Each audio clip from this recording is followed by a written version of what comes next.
Buenos días, mis hermanos. Qué privilegio poder saludarles por medio de esta oportunidad que Dios nos ha dado de seguir predicando su palabra, poder meditar en las verdades de ella y ser edificados por medio de su Espíritu en nuestras vidas en medio de estos tiempos tan difíciles. Seguimos estudiando la carta de Pablo a los Romanos y en el día de hoy nos ocupa el capítulo 14 hasta el capítulo 15, versículo 13. Quiero animarles a buscar allí en la palabra de nuestro Dios este capítulo para leerlos juntos. Dice así la palabra de nuestro Dios: recibid al débil en la fe, pero no para contender sobre opiniones, porque uno cree que se ha de comer de todo, otro, que es débil, come legumbres. El que come no menosprecie al que no come, y el que no come no juzgue al que come, porque Dios le ha recibido. ¿Tú quién eres que juzgas al criado ajeno? Para su propio Señor está en pie o cae, pero estará firme, porque poderoso es el Señor para hacerle estar firme. Uno hace diferencia entre día y día, otro juzga igual todos los días. Cada uno esté plenamente convencido en su propia mente. El que hace caso del día lo hace para el Señor, y el que no hace caso del día, para el Señor no lo hace. El que come, para el Señor come, porque da gracias a Dios. Y el que no come, para el Señor no come y da gracias a Dios.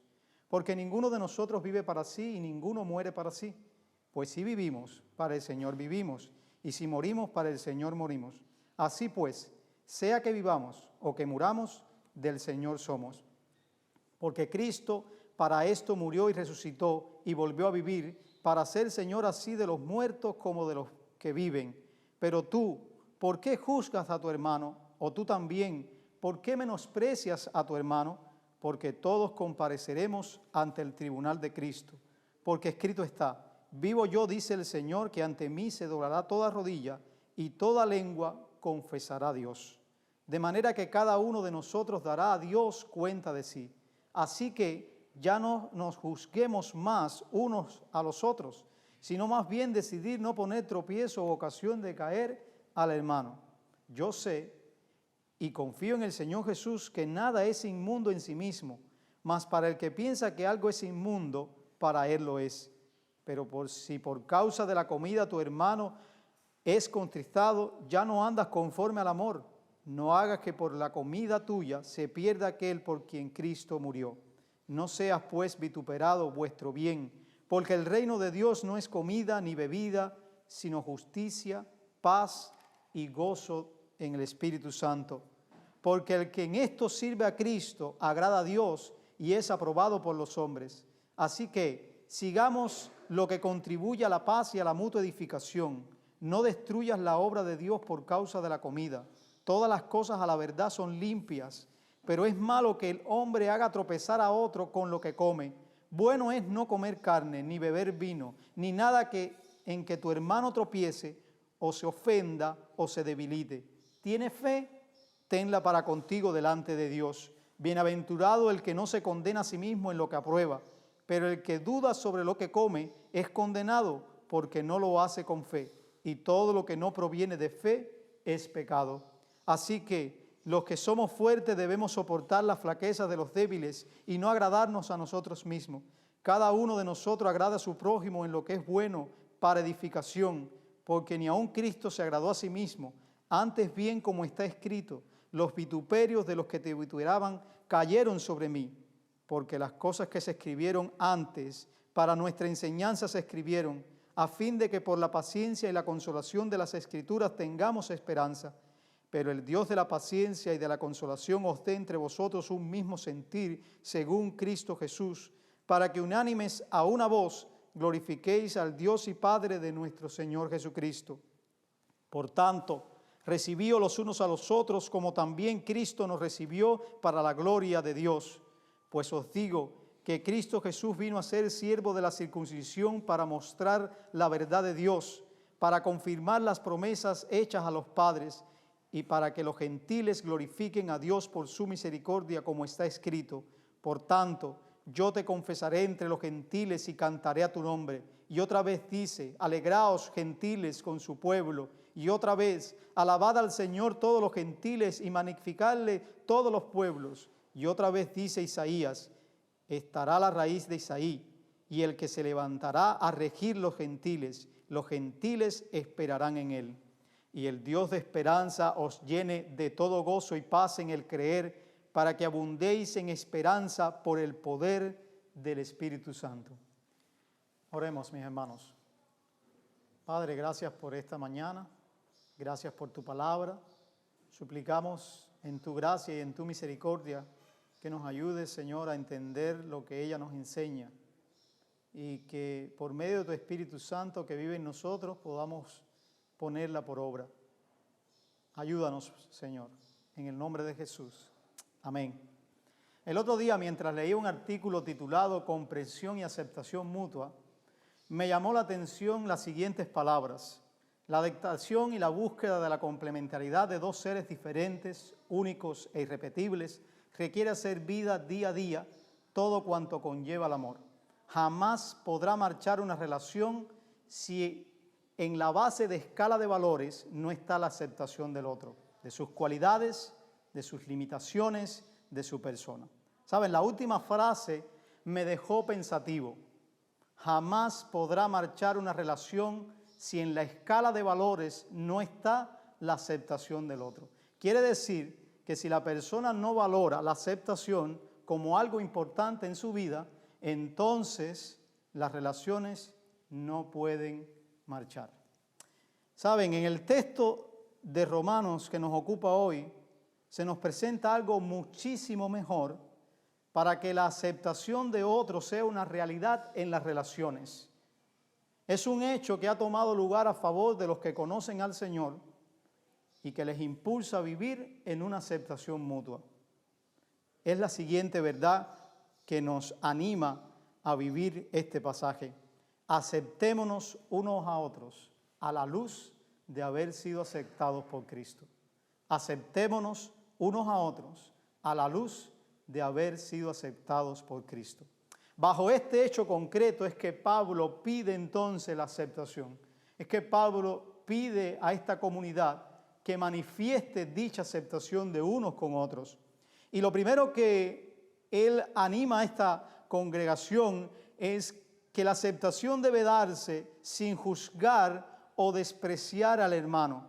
Si vamos allí a los versículos del capítulo 14, verso 1 al 12, podemos encontrar claramente esto, que uno no debe juzgar o despreciar al hermano. Pablo comienza esta sesión con un imperativo: aceptar, literalmente recibir al débil en la fe. Pero dicha aceptación, él aclara que no es para entrar en un debate de opiniones, de puntos de vista. Parece que algunos habían entrado en conflicto con ellos, con los débiles en la fe, a la medida en que los iban recibiendo. Y tal realidad era que no recibían nada, no lo aceptaban como tal. Ahora, algunas preguntas a veces asaltan a nuestra mente cuando leemos estas declaraciones de Pablo. ¿Qué es un débil en la fe? ¿Y quiénes son los débiles en la fe? Si buscamos una respuesta a estas preguntas de manera a la que estamos acostumbrados en el día de hoy, vamos a tener serios problemas, porque Pablo tácitamente nos dice: este es un débil en la fe y estos son a los que me estoy refiriendo, de una manera así tan clara como nos gustaría escuchar. Sin embargo, si buscamos y miramos todo lo que Pablo dice después, nos damos cuenta que por medio de dos ejemplos no solo aclara quién es un débil en la fe y quiénes son, o qué es un débil en la fe y quiénes son, sino también aquellos que no lo son, los que más adelante define o denomina fuertes. Lo primero que hace con el primer ejemplo: los que comen todas las cosas y los que comen solo vegetales. En este punto de la comida, el apóstol contrasta al fuerte con el débil, y mientras que el fuerte come de todo, los débiles solo comen vegetales. ¿Qué problema hay con la comida? Uno pudiera preguntarse. Ninguno. Si nos quedamos con el versículo 2, Pablo dice: porque uno cree que se ha de comer de todo, otro que es débil come legumbres. Y si lo dejamos ahí, no hay ningún problema con comer vegetales, no hay ningún problema con comer de todo. Pero el punto sigue más adelante y en los versículos 4 se nos presenta un problema que resulta de esto. Los fuertes, los que comen de todo, no deben menospreciar a los débiles, los que comen solo vegetales. Los débiles no deben entonces tampoco juzgar a los fuertes.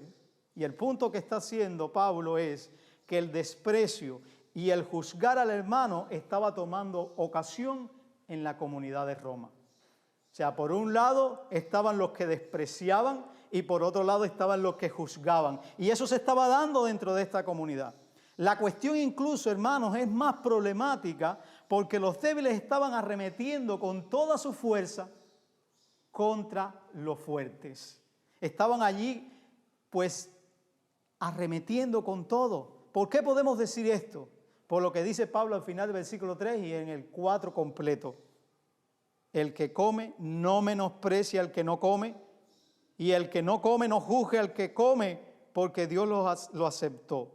¿Tú quién eres que juzgas al criado ajeno? Para su propio Señor está en pie o cae, pero estará firme porque poderoso es el Señor para hacerle estar firme. ¿Saben? La razón que el apóstol presenta para que los débiles no juzguen a los fuertes es porque Dios aceptó a los fuertes, literalmente les recibió. De manera que nadie puede tener la osadía de juzgar aquello que el Señor ya ha aceptado. Porque el hacerlo, mis hermanos, es una muestra de tratar de usurpar el lugar que solo le corresponde a Dios. Y eso es lo que está tratando Pablo con este ejemplo de la comida. Uno piensa comer de todo, otros comen nada más vegetales y empieza a darse una dinámica de desprecio y de juzgar al hermano. Automáticamente pasa a otro ejemplo y es los que consideran un día superior a los demás y los que consideran iguales todos los días. Mientras hay quienes consideran un día más importante que otro, hay quienes que consideran todos los días iguales. Había en la comunidad de Roma hay personas que guardaban los días, pero había otros que no lo hacían. La pregunta que surge entonces, ¿quién tiene la razón? El apóstol claramente afirma que cada uno debe estar plenamente convencido en su propia mente. ¿Qué significa estar convencido en su propia mente? Me parece que sencillamente significa que de una manera u otra la persona debe vivir a la luz de su salvación en Cristo. Es así. O sea, tanto el que come como el que no come, el que se abstiene de algunos alimentos, tanto el que guarda un día para el Señor y otro que guarda todos los días o vive de una manera más libre, o sea, igualmente deben vivir a la luz de la salvación en Cristo. Y es eso, cada uno esté convencido en su propia mente, en su propia vida, de que está viviendo a la luz de la salvación de Dios. No está haciendo nada para ganarse la salvación, porque la salvación es un regalo de Dios.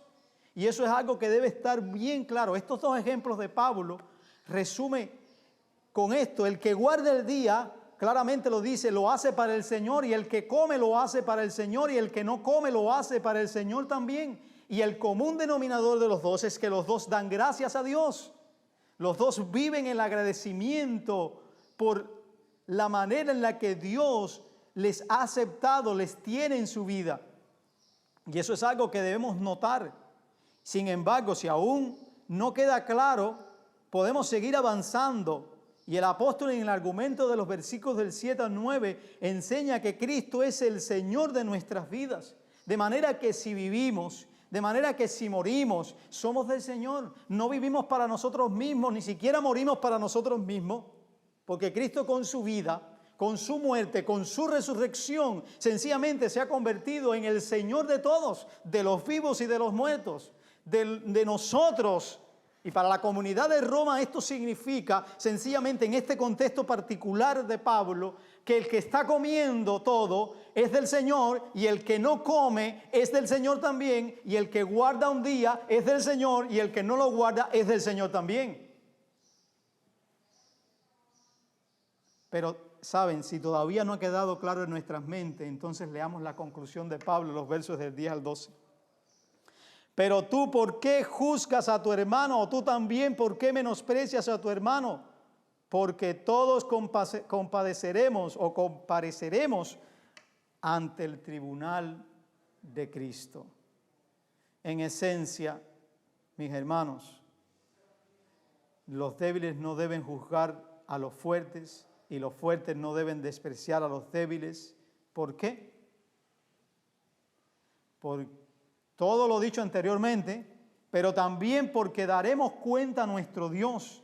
El punto es que un día todos compareceremos ante el Señor y tendremos que dar cuenta de nuestras vidas, cuenta de cómo tratamos a nuestros hermanos, cuenta de cómo pues en nuestra comunión con ellos vivimos a la luz de la salvación. Todos nosotros le confesaremos a Él como Dios y todos daremos cuenta de nuestra vida. Y a esto es lo que apunta Pablo cuando cita Isaías 45, 23. El apóstol cita este pasaje: por mí mismo hice juramento, de mi boca salió palabra en justicia y no será revocada, que a mí se doblará toda rodilla y jurará toda lengua. La idea de que un día todos llegarán a la presencia de Dios, en este contexto está hablando acerca de los grandes, la idolatría y todo el desvío atrás de los ídolos de Babilonia que había, y ahora está hablando de magnífico juicio de Dios. Pues Pablo trae eso a colisión a Romanos, pero no para hablar a los creyentes de un juicio de condenación sobre ellos, sino de una rendición de cuenta delante de Dios. Lo que significa es que importa nuestras relaciones con los demás, importa la manera en la que los tratamos, importa en cómo nosotros afectamos su vida. Y eso es a lo que está apuntando el apóstol en este pasaje, particularmente en ese momento, teniendo en perspectiva que un día tendremos que dar cuenta a Dios por la manera en la que nos tratamos unos a otros. Pues debemos entonces dejar a un lado el juzgar a nuestro hermano y debemos dejar a un lado el despreciar a nuestros hermanos en estos asuntos que no son esenciales para la salvación o del Evangelio específicamente. Mis hermanos, ninguna de estas conductas son razón suficiente para no vivir en una aceptación mutua. Ninguna de ellas son la base de la salvación de un hijo de Dios. Debemos vivir de tal manera que ni el juzgar o despreciar a nuestros hermanos forme parte de nuestras vidas. Los débiles en la fe, cristianos que consideran que en la observancia de algunas cosas como comida o días les hace mejores cristianos, fíjese, no deben juzgar a los que no se conducen como ellos en estos asuntos. Mientras los fuertes tampoco deben despreciar a los débiles. Saben, pensando en todo esto, quizás hoy tú tengas las mismas actitudes de los fuertes y de los débiles en asuntos de comida, en asuntos de observancia de días. Tal vez no en estos asuntos específicos que menciona Pablo, sino en cuestiones de índole teológica y escatológica. Por ejemplo, quizás el sostener los 5 puntos del calvinismo te haya llevado a despreciar a aquellos que no lo sostienen todos. Te haya llevado a eso. Te haya llevado a despreciarles a ellos. Por otro lado, aquellos que quizás no sostienen todos estos puntos hayan asumido una actitud de juicio sobre aquellos que sí lo sostienen. Pero incluso pudiéramos pensar en asuntos de escatología. Quizás tenemos personas que no tengan una escatología como nosotros, que no tengan una posición de ese tipo y sin embargo podamos llegar a despreciarlo o incluso a juzgar su posición. Hermanos, no somos nadie para juzgar ni despreciar a aquellos que han sido salvados por Dios. Esto es algo que le concierne al Señor. Algunos pueden que no hayan entendido todas las implicaciones de la fe en Cristo, lo cual no significa que no sean salvos, pero de igual manera no debemos juzgar o despreciar a nuestros hermanos. No permitas que tu actitud ante algunas cosas te conduzca a juzgarles o a despreciarles porque ellos son de Cristo, porque el Señor de ellos es el mismo Señor de nosotros. Hermanos, vivamos a la luz de que de un día estaremos delante de nuestro Dios para dar cuenta de cómo tratamos nuestros hermanos. para dar cuenta de cómo vivimos nuestra vida en la comunidad, para dar cuenta de cómo nos conducimos con la verdad del Evangelio en medio de una comunidad de fe. Y eso es lo que Pablo apunta en esta primera sesión de este pasaje. Sencillamente, puesto que Cristo nos ha aceptado, debemos aceptarlo nosotros, y la manera en que lo hacemos práctico es no juzgando, no despreciando al hermano. Pero también, en segundo lugar, es evitando el poner ocasión de caer o tropiezo al hermano. Y eso es lo que nos viene a hablar Pablo ahora a partir del versículo 13 hasta el versículo 23.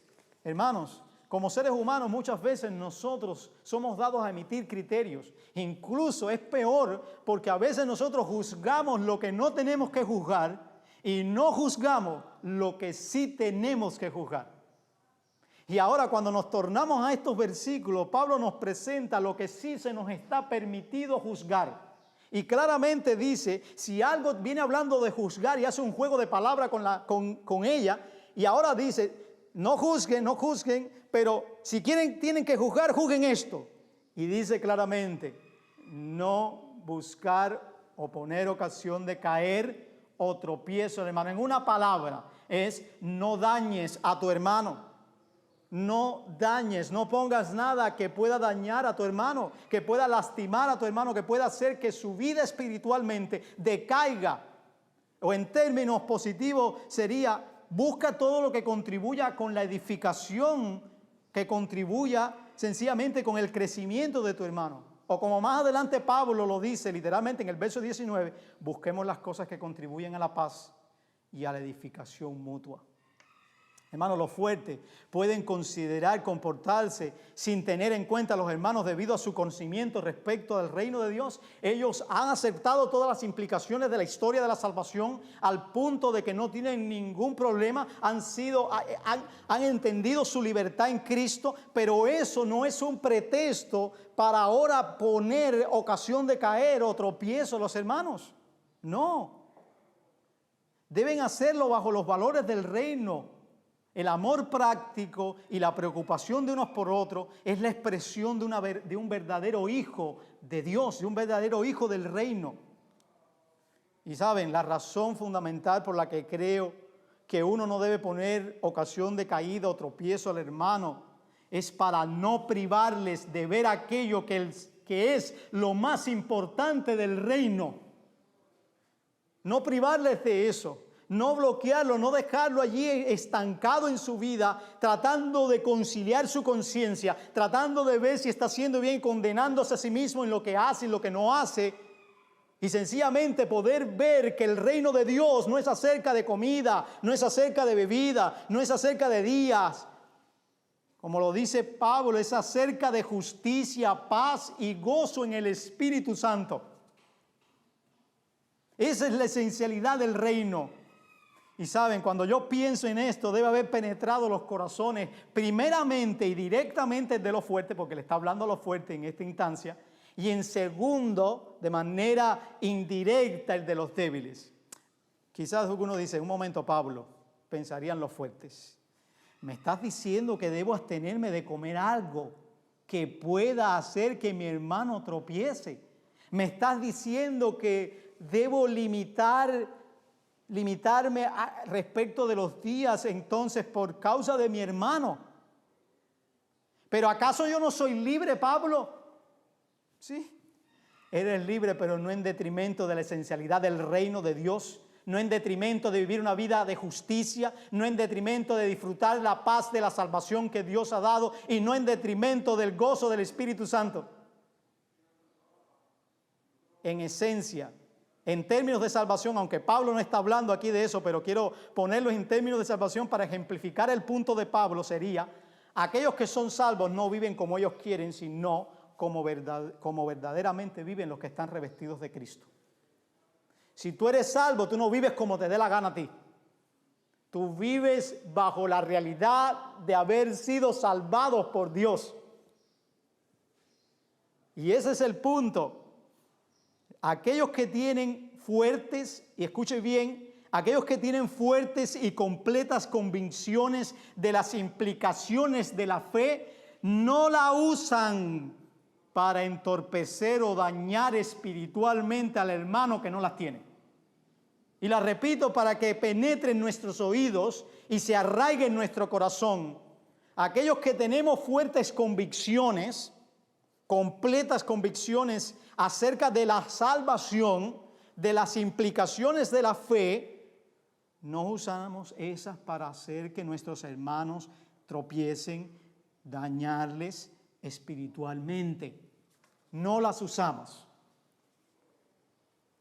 Para los débiles sería entonces algo como, ¿quiere decir que que lo que yo estoy haciendo no tiene nada que ver con el reino de Dios? ¿Tú me estás diciendo eso, Pablo? Bueno, así mismo es. No tiene nada que ver. De hecho, no solo no tiene nada que ver, sino que el abstenerse de alimento o guardar días no te hace más grato delante de Dios. Si ese es el rumbo que está tomando tu vida, no. Y en este sentido, 1 Corintios 8 nos ilumina también. Porque cuando vamos allí a este pasaje, versículo 8 particularmente, dice Pablo, si bien la vianda no nos hace más acepto ante Dios, me gusta cómo termina, pues ni porque comamos seremos más, ni porque no comamos seremos menos. Nada de eso te hace acepto ante Dios. Nada de eso. ¿Quieres hacerlo? Hazlo por motivo de conciencia. Pero no lo tengas en mente en cuestiones de agradar a Dios. Porque el reino de Dios no consiste en esas cosas. No consiste ni en comida, ni en bebida, ni en nada de eso. Sino en justicia, paz y gozo del Espíritu Santo. A la luz de este punto, hermanos, de Pablo, es que se pueden entender los mandatos en forma de exhortaciones hechas a lo fuerte. Sería algo así. Como el reino de Dios es acerca de justicia, acerca de paz, acerca del gozo del Espíritu Santo, primera exhortación, no destruyamos por medio de la comida al hermano. A la luz de eso, es que nosotros debemos actuar de esa manera. No podemos destruir por medio de la comida al hermano. En el verso 15 y 20 puede encontrarlo. Para Pablo es posible, mis hermanos, hacer un daño profundo y doloroso espiritualmente si otro hermano pasa por alto los asuntos de conciencia de otro hermano. La cuestión es tan seria, hermanos, y Pablo lo sabe, que de hecho usa una palabra que es sumamente fuerte. Es tan fuerte que incluso en nuestro idioma transmite esa idea, destrucción. La idea que transmite en este contexto es el daño tan profundo que puede ser comparado cuando esta palabra se usa en otro contexto para hablar de destrucción total. Pero Pablo no quiere que nosotros descuidemos este daño que podemos ocasionar, pero hay que aclarar algo. Por el contexto no significa lo que muchos intentan querer expresar por medio de esta palabra y como la pérdida de la salvación. No. Ellos son hermanos, ellos, como Pablo se les nombra, ellos sencillamente han experimentado el sacrificio de Cristo, porque dice que la muerte de Cristo ha sido aplicada a su vida, dice, por quienes Cristo murió. El apóstol habla acerca de un daño en la vida del hermano que pueda ocasionar que su intimidad con Dios, pueda ocasionar que su relación con Dios pueda afectarse. Ese es el punto. El punto de Pablo es reiterado en el verso 21. No podemos hacer nada que provoque que la vida espiritual de nuestro hermano sea dañada. Y me gusta mucho como Samuel Pérez Millo acierta al decir esto. La exhortación final es intensa, como si el apóstol dijese: reflexiona en tu conducta. El hermano tuyo es amado por Cristo que murió por él. Sin embargo, tú, con una conducta carente de amor, le estás produciendo un daño irreparable. Termina de una vez con lo que estás haciendo. Neguémonos de hacer cosas que, siendo libres para hacerlas, hermanos, puedan dañar a nuestros hermanos y en su crecimiento espiritual les puedan hacer, pues sencillamente estancarse. al punto de afectar su comunión con el Señor. Debemos expresar nuestra madurez espiritual, procurando evitar que nuestros hermanos decaigan en su espiritualidad. El reino de Dios, hermanos, no es acerca de comida, de bebida. El reino de Dios es acerca de justicia, de vivir de manera justa. Es el reino de Dios de vivir con la realidad de la paz y el gozo que el Espíritu Santo ha producido en nuestras vidas. Y a la luz de eso es que también el segundo imperativo de Pablo en esta sesión no nos hace pues olvidar. Busquemos paz y edificación mutua. Versículo 19.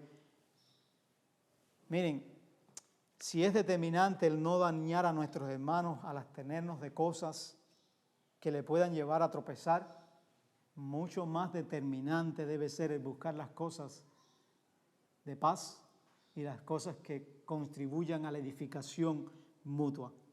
Esto es crucial a la luz de los valores del reino, iglesia. El creyente no vive para sí, como Pablo ya nos ha aclarado, sino para Cristo. Y la manera práctica que tiene de hacer esto es poner la atención en las cosas que contribuyan a la paz y a las cosas que busquen edificar a los demás. Los creyentes de Roma debían vivir en unidad del Espíritu, en el vínculo de la paz y buscar todas aquellas cosas que contribuyen a la edificación del cuerpo de Cristo. Al fin y al cabo, Dios nos puso en una comunidad para glorificarle a Él con el ejercicio propio de cada uno de nosotros, con el firme propósito de edificar el cuerpo de Cristo, edificar a nuestros hermanos. Ese es el punto. Hermanos, en relación a todo este asunto de dañar al hermano, Pablo enfatiza al expresar dos resoluciones en los versículos 21 y 23. Primero, no hagas nada que ofenda o tropiece o haga débil al hermano. No hagas nada que haga eso. Nada que le ofenda, nada que le haga tropezar y nada que le debilite. Y lo segundo, estemos convencidos en nuestra fe delante de Dios. Pablo dice, tú tienes fe, tenla para contigo delante de Dios.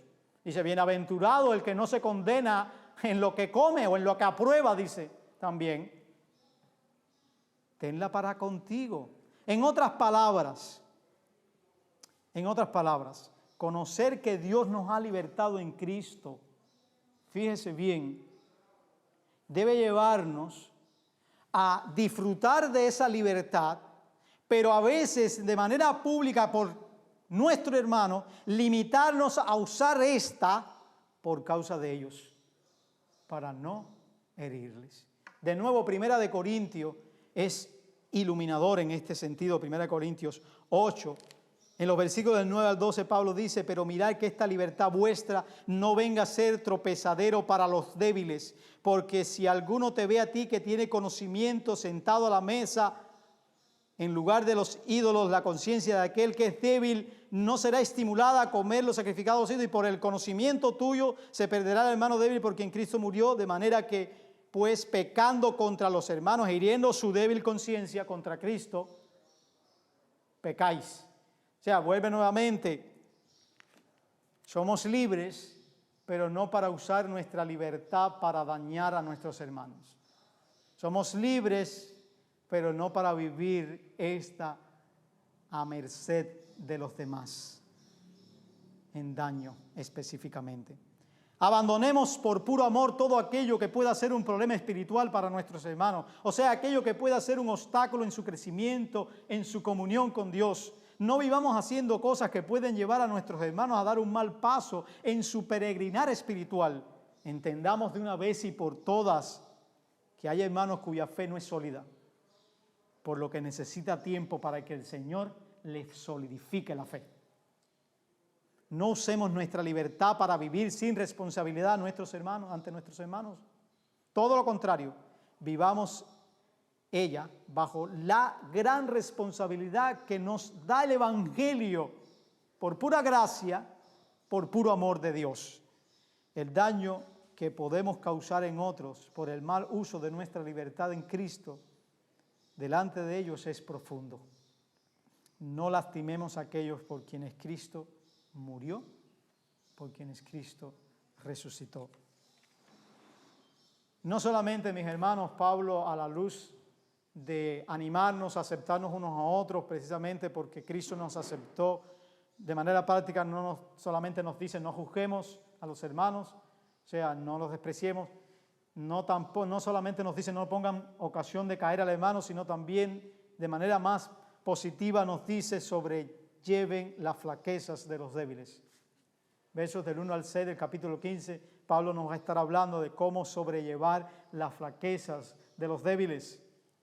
Miren, todos nosotros sabemos lo sacrificial que es ayudar a otros en tareas que no nos gustan.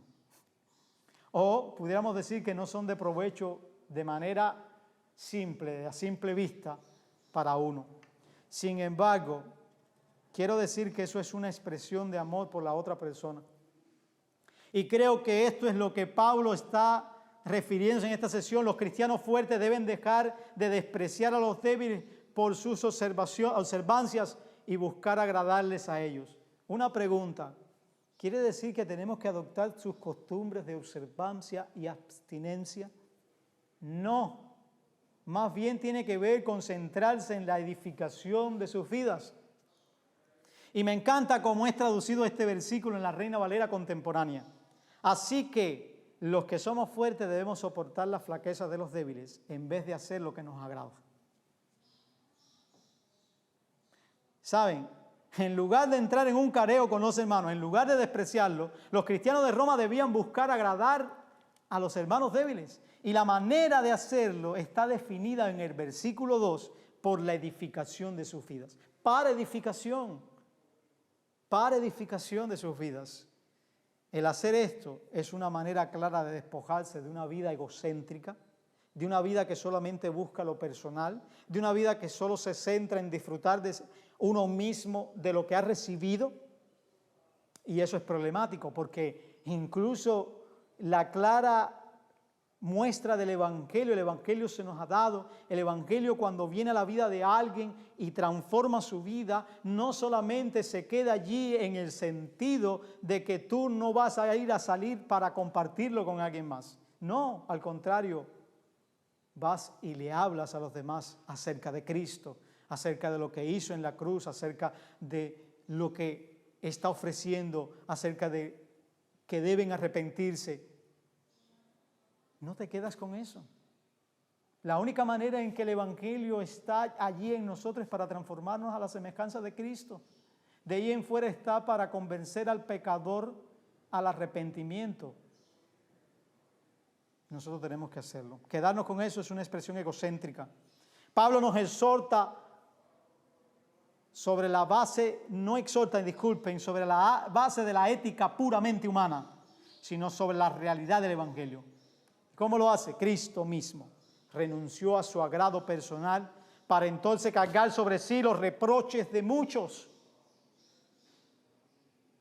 Y Pablo cita el Salmo 69, versículo 9, como ejemplo de apoyo de la verdad afirmada respecto a que Cristo no se agradó a sí mismo. David es el autor de este Salmo y saben, en contexto se encuentra en gran desesperación, en gran opresión de sus enemigos. Pero en medio de todo esto expresa una profunda preocupación por aquellos que están confiando en Dios. Y escuchen cómo dice en el verso 6 y en el verso 9, a la luz de la Reina Valera contemporánea: no permitas que por mi culpa sean avergonzados los que en ti confían. No permitas que por mi culpa sean confundidos los que te buscan. Y es que mi amor por tu casa me consume. Caen sobre mí los insultos de los que te ofenden. Esto no es otra cosa, hermanos, que expresión clara de profunda preocupación por otros y no por Él, y más profundo por el Señor, al punto de soportar los vituperios en su persona. Sabemos que Pablo, cuando viene ahora en Romanos, cita esto, está hablando acerca de Cristo enfáticamente. Porque Cristo no vino para agradarse a sí mismo. Más bien cargó sobre sí los vituperios que eran contra Dios. Algo que también lo encontramos también en Filipenses capítulo 2.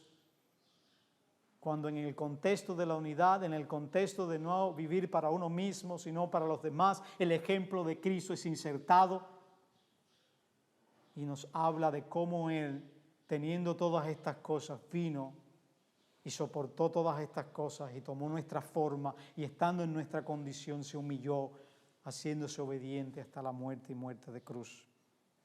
Cristo estuvo dispuesto a morir en obediencia a la voluntad de Dios. Los creyentes debemos estar dispuestos a soportar o sobrellevar cosas por nuestros hermanos.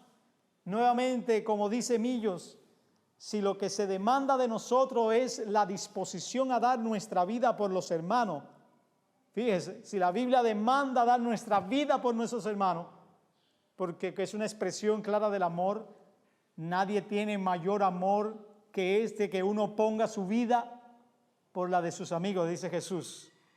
Entonces, si esa es sencillamente la disposición de nuestra vida, el dar la vida por nuestros hermanos, ¿cuánto más sencillo será sustentarles en sus debilidades? De manera más simple sería, suframos por nuestros hermanos. Pero pensarán algunos, esto es fuerte. Esto es contrario a cómo viven las personas sin Dios e incluso como muchos cristianos desenfocados viven. Las Escrituras dan fe de esto. Pablo apunta a las Escrituras como aquellas que dan testimonio de esta gran verdad del Evangelio y aún más allá. Ellas fueron escritas para traer esperanza a los creyentes, para traer salvación. En una palabra, son las Escrituras las que usa el Señor para provocar madurez en las vidas. Y en el contexto de los fuertes o los débiles, es la palabra la que convence nuestros corazones, la que transforma nuestras vidas y nos hace ver cómo debemos nosotros vivir a la luz de la salvación que se ha dado, a la luz de los valores del reino. Por eso es que Pablo le dice al joven Timoteo que toda la Escritura es inspirada por Dios y es útil. También es útil para estos hermanos.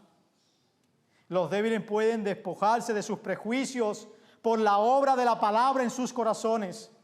Los fuertes pueden de una vez y para siempre ser persuadidos por las Escrituras para sobrellevar las debilidades de los débiles. En fin, todo es por la obra de Dios, por la obra poderosa de Dios, por el trabajo de Dios por medio de su palabra. Y el fin es llegar a glorificarle a Él y a Cristo en una unidad. Mi hermano, cuando consideremos la vida de nuestros hermanos débiles, miremos a Cristo en la cruz. Allí Él cargó nuestras debilidades, nuestras rebeliones, nuestros pecados. Y es por Él que nosotros fuimos sanados. Es por su obra en la cruz que nosotros fuimos perdonados. ¿Qué nos puede hacer nuestro hermano? ¿O qué más podemos hacer por ellos como cuando miramos cuánto se ha hecho por nosotros? Descansemos total y exclusivamente en las Escrituras. Ellas son las que pueden no solo instruirnos para que maduremos y actuemos en armonía dentro de la comunidad de fe, acorde a la voluntad de Dios, sino también para que nos consuele. Es la palabra la que consuela nuestras vidas. Mientras hoy el mundo busca consuelo en muchas cosas, mientras hoy el mundo busca consuelo en tantas, vamos a decirles, ideas locas, nosotros tenemos la palabra que consuela nuestras vidas. El mundo busca quietud en muchas cosas, tecnología, una vacuna, un dinero. Nosotros tenemos consuelo, quietud y esperanza en la palabra de Dios que obra poderosamente en nosotros los creyentes. Finalmente, mis hermanos, a la luz de este imperativo de aceptarnos unos a otros porque Cristo nos aceptó, sencillamente Pablo llega al clima de todo lo que está diciendo. Y es la misma verdad que resalta este pasaje. Aceptémonos bajo la realidad de haber sido aceptados por Cristo. verso del 7 al 13. Este es el clima a donde el apóstol conduce todo lo dicho. Nada puede ser tan sencillo, nada puede ser tan profundo como acéptense unos a otros. Sencillo, porque ¿quién no entiende eso? ¿Quién no entiende así acepta a tu hermano, recibe a tu hermano? ¿Quién no lo entiende? Pero profundo, porque apunta a una realidad mayor que solo puede ser entendida y manifestada en aquellos que la han experimentado. Porque nosotros no podemos aceptar al hermano como debiéramos y recibir al hermano como debiéramos si primero no hemos experimentado la aceptación de Cristo, el haber sido recibidos en su regazo. No podemos. Notemos esto, como también Cristo nos aceptó para la gloria de Dios. La aceptación mutua dentro de la comunidad de fe no se pide ni se manifiesta sin haber sido salvado por Cristo. Y aún más, en dicha aceptación experimentada por obra y gracia del Señor, en la persona de Cristo, somos llamados a ser recíprocos en la aceptación. Los débiles y los fuertes deben aceptarse unos a otros. Unos y otros. Los cristianos de Roma sabían que la manera en la que Cristo les aceptó a ellos implicó el sacrificio de Él en la cruz al perdonar sus pecados. Cuando esto es comparado con la aceptación mutua que debía manifestar en ellos y también en nosotros, pues la diferencia es inmensa. Nuestra aceptación no es nada comparada con la aceptación que Cristo nos ha dado. No es nada. Esta aceptación llevada a cabo por la persona de Cristo fue posible, mis hermanos, como Pablo dice, por la condición de siervo que él adoptó. Nuestro Mesías se hizo siervo.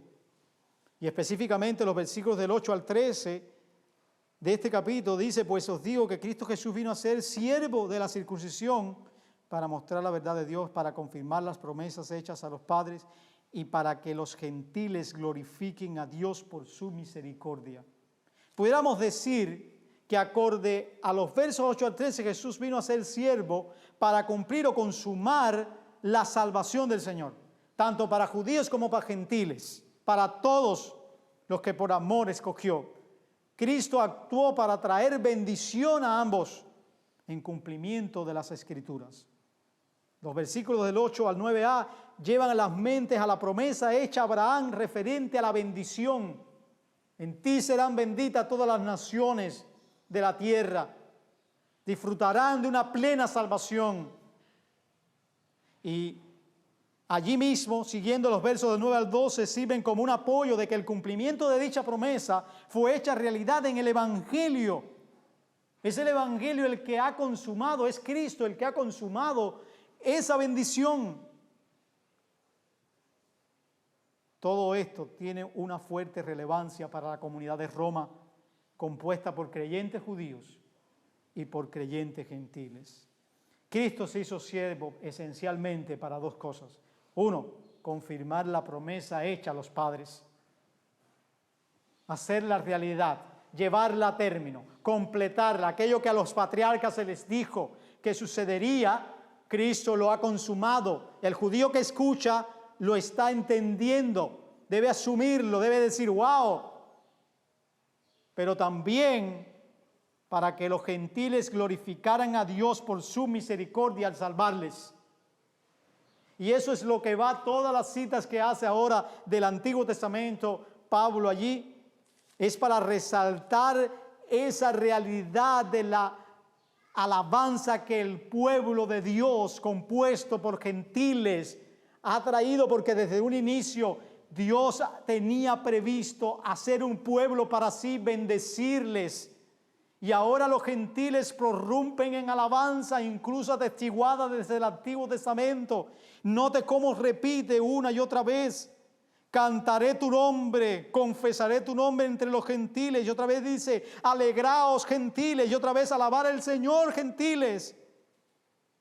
Y finalmente, con respecto a la cita de Isaías, respecto a Cristo, una raíz que vendría, que se levantaría para regir incluso a los gentiles, dice: los gentiles esperarán en Él. Oh, qué salvación tan inmensa, qué aceptación tan profunda y concreta en la persona de Cristo. Por toda esta gran obra de salvación, Pablo pide a Dios en oración que llene de gozo, que llene de paz a los creyentes de Roma para que abunden en la esperanza, en el poder del Espíritu Santo. El gozo y la paz son cualidades conferidas por el Señor a aquellos que son parte de su reino, las cuales deben disfrutar. Y de esta manera crecerán en la esperanza gracias al poder del Espíritu Santo. Hermanos, aceptémonos unos a otros bajo la realidad del Evangelio. Meditemos en la manera en la que el Señor nos recibió, nos constituyó sus hijos. No tenemos el derecho de despreciar o desechar al hermano que fue aceptado por Cristo y procura vivir para Dios a la luz de la salvación en su entendimiento concreto de que ha sido salvado por obra y gracia de Dios, pero todavía no ha aceptado todas las implicaciones de la salvación, de la fe, pudiéramos decir. La bendición hecha realidad por la persona de Cristo sobre su pueblo debe llevar a este vivir dicha bendición entre su pueblo, aceptándonos mutuamente. Concluyo. Recuerden la frase al principio: jamás podrá marchar una relación si en la escala de valores no está la aceptación del otro. La realidad es que para el hombre sin Dios es muy difícil tener una escala de valores de aceptación. E incluso diría que ni siquiera escala de valores tienen.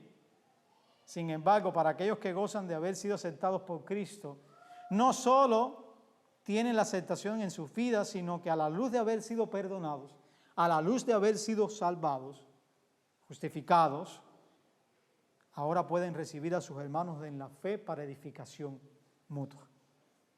Hemos sido perdonados, hemos sido aceptados en la familia de Dios por los méritos de Cristo y eso nos conduce a vivir en comunidad. Así que la aceptación mutua entre nosotros debe ser bajo esa realidad, bajo esos valores. Los débiles no deben juzgar a los fuertes no deben despreciar a los débiles. Así que mantengamos en clara perspectiva esto. A la luz de haber sido aceptados por Cristo, aceptémonos unos a otros. Que Dios les bendiga.